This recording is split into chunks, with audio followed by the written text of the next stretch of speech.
Hello, bachcho. Let's read the question. First question says that consider the situation shown in figure. The wire CD has negligible resistance and made to slide on 3 rails with constant speed 50 cm per second.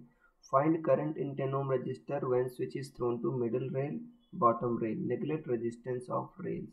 So student सबसे पहले आपको समझना होगा की concept क्या use हो रहा है इसमें. सो की कंसेप्ट इज मोशनल ईएमएफ. की कंसेप्ट इज मोशनल ईएमएफ.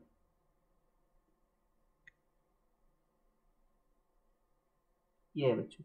और मोशनल ईएमएफ क्या होता है? अगर मान लो कोई कंडक्टर है जिसका लेंथ एल है मान लो, और वेलोसिटी वी जो लेंथ के परपेंडिकुलर है, और मान लो मैग्नेटिक फील्ड बी, ये परपेंडिकुलर टू प्लेन है, मतलब तीनों दूसरे के परपेंडिकुलर है. तो जो इंड्यूस्ड ईएमएफ आता है वो आता है वी बी एल आता है. वी बी एल यहाँ पर तीनों दूसरे के परपेंडिकुलर है. अब देखो यहाँ पर क्या कह रहा है, आपका दो सिचुएशन दे रखी है. कह रहा है आपको 10 ओम से बहने वाला करंट पता करना है. मैग्नेटिक फील्ड की वैल्यू बी की वैल्यू कितनी दे रखी है? 0.1 टेस्ला दे रखी है. और रेजिस्टेंस की वैल्यू कितना दे रखा है? 10 ओम दे रखा है. करंट की वैल्यू क्या होगी बच्चों? ई बाई आर होगी. ई में पता करना होगा. पहले केस में कह रहा है कि स्विच एस को मिडिल पर आपने ऐसा रखा. देखो तो बच्चों ये आपका नीचे वाला रेल तो सर्किट का पार्ट होगा नहीं, तो वास्तव में कुछ ऐसा हो जाएगा.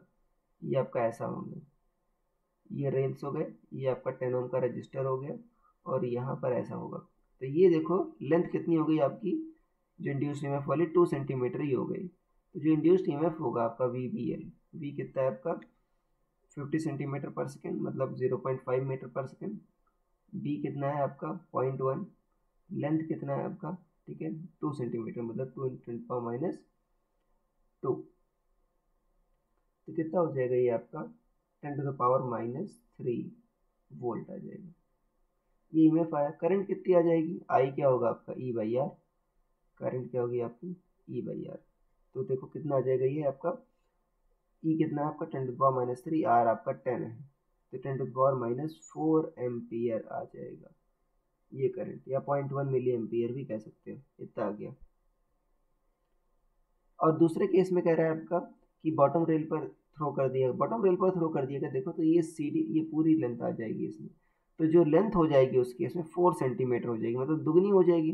लेंथ दुगनी हो गई. सोचो तो इंड्यूस्ड ईएमएफ देखो आपका लेंथ के डायरेक्टली प्रोपोर्शनल है, तो इंड्यूस्ड ईएमएफ की वैल्यू जस्ट दुगनी हो जाएगी, 2 × 10⁻³ वोल्ट.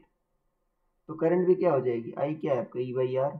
वो भी क्या हो जाएगा? जस्ट दुगना हो जाएगा. यहाँ पर 10⁻⁴ एम्पियर आया है, यहाँ पर क्या आ जाएगा? 2 × 10⁻⁴ एम्पियर आ जाएगा. ये आंसर हो जाएगा. I hope you understood it well. Best of luck.